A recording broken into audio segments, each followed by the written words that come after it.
Hello అందరికీ ఈరోజు మనం హిందూ మ్యారేజ్ యాక్ట్ 1955లో సెక్షన్ 9 ఏం డీల్ చేస్తుందో తెలుసుకుందాము. సెక్షన్ 9 వచ్చేసి మనకి రెస్టిట్యూషన్ ఆఫ్ కాంజుగల్ రైట్స్ గురించి మాట్లాడుతుంది అనమాట.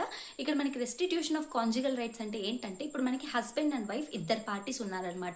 దీంట్లో either husband or else wife ఇంకొకరిని వదిలేసి, అంటే వైఫ్ అయితే హస్బెండ్, హస్బెండ్ అయితే వైఫ్, ఏ రీజనబుల్ గ్రౌండ్ లేకుండా వాళ్ళని వదిలేసి దూరంగా వెళ్ళిపోతున్నారనమాట. అంటే మ్యాట్రిమోనియల్ హోమ్ని వదిలేసి మ్యాట్రిమోనియల్ ఆబ్లిగేషన్స్ ని ఫుల్ఫిల్ చేయకుండా వదిలేసి దూరంగా వెళ్ళి ఉంటున్నారనమాట.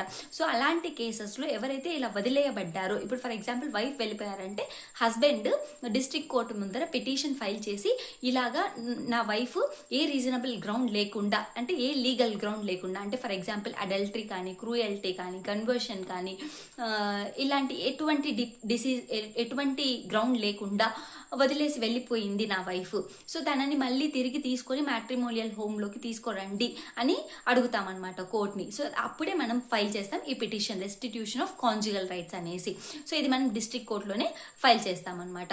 సో ఇక్కడ ఇంకొక పాయింట్ ఏంటంటే burden of proof. Burden of proof అంటే ఎవరు ప్రూవ్ చేయాలి, ఏది రీజనబుల్ గ్రౌండ్ ఉందా లేదా అనేది. ఇప్పుడు ఫర్ ఎగ్జాంపుల్ హస్బెండ్ ఏం చెప్తున్నాడు, రీజనబుల్ గ్రౌండ్ లేకుండానే నా వైఫ్ నన్ను వదిలేసి వెళ్ళిపోయింది అనే పిటిషన్ వేశాడు కదా.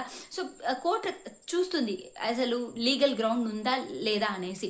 చూశాక కోర్టు సాటిస్ఫై అయితేనే మనకి డిగ్రీ పాస్ చేస్తారనమాట. అంటే రెస్టిట్యూషన్ ఆఫ్ కాంజుగల్ రైట్స్ అంటే తిరిగి తీసుకురమ్మనేసి డిగ్రీ పాస్ చేస్తారనమాట.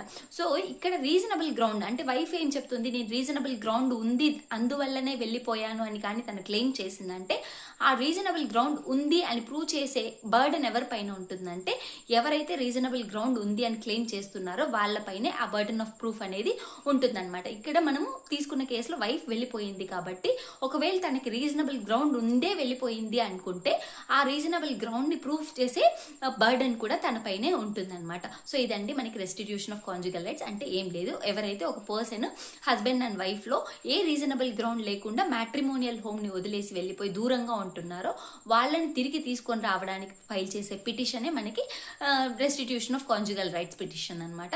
So thank you.